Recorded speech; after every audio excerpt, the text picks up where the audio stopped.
Bismillah ar-Rahman ar-Rahim, alhamdulillah, wa salatu wa salamu ala rasulillahi wa ala alihi wa ashabihi ajma'in.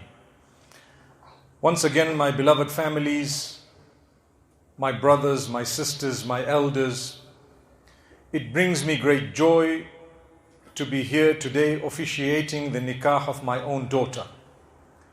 This is the third of my daughters to be getting married, and we ask Allah always to take care of our children. And I'm sure when they asked me, how do you feel that your daughter's getting married? I said she's going from a good family to a good family. She's going from a home to another home.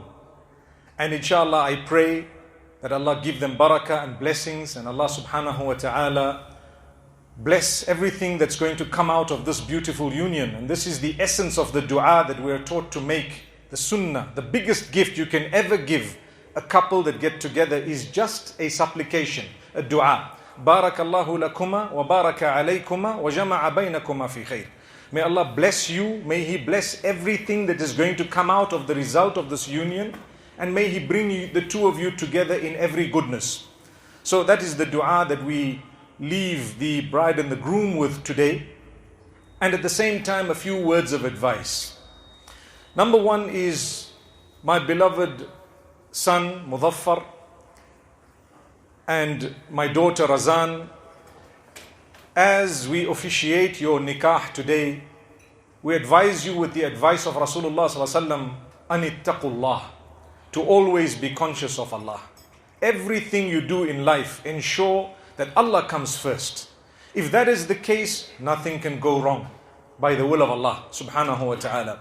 And if that is the case, the next most important thing is to respect one another.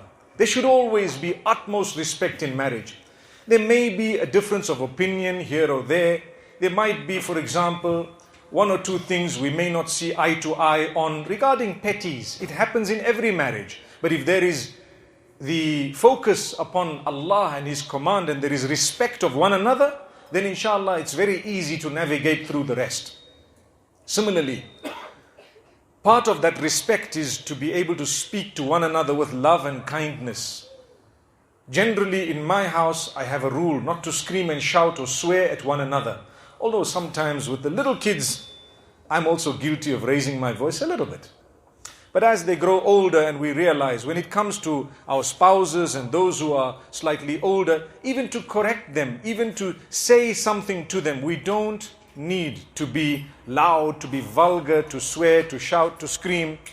And although I know it's not in the nature of either of you, but it's good to just repeat it, وَذَكِّرْ فَإِنَّ الذِّكْرَ تَنْفَعُ الْمُؤْمِنِينَ.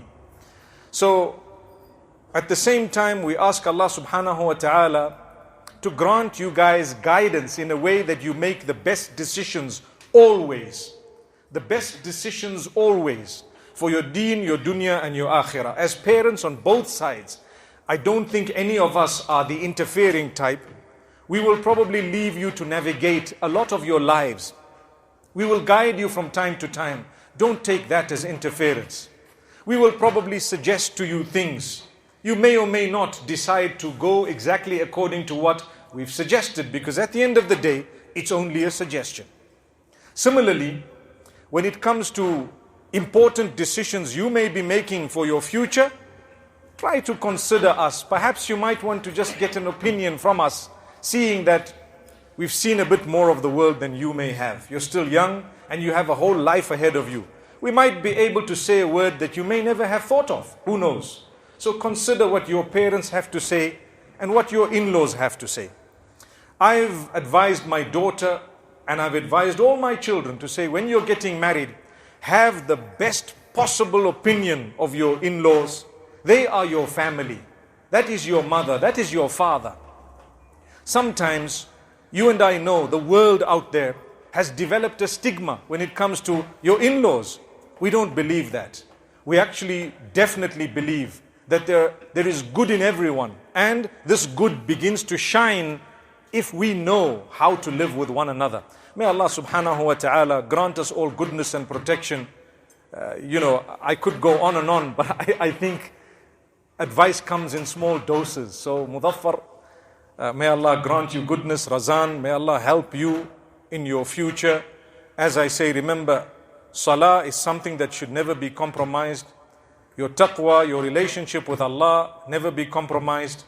Whenever you have any minor or major disagreements, may Allah protect you from that. But you need to navigate through that with utmost respect. This union is based on love, kindness, goodness, honor, and it is meant to achieve mawaddatan wa rahmatan, the love and the mercy, the contentment, the goodness, the bliss. So that will only happen, inshallah, if we are conscious of one another and we think the best of intentions whenever anyone has said or done something. May Allah subhanahu wa ta'ala grant us goodness. Those are a few words that I thought of perhaps advising our children.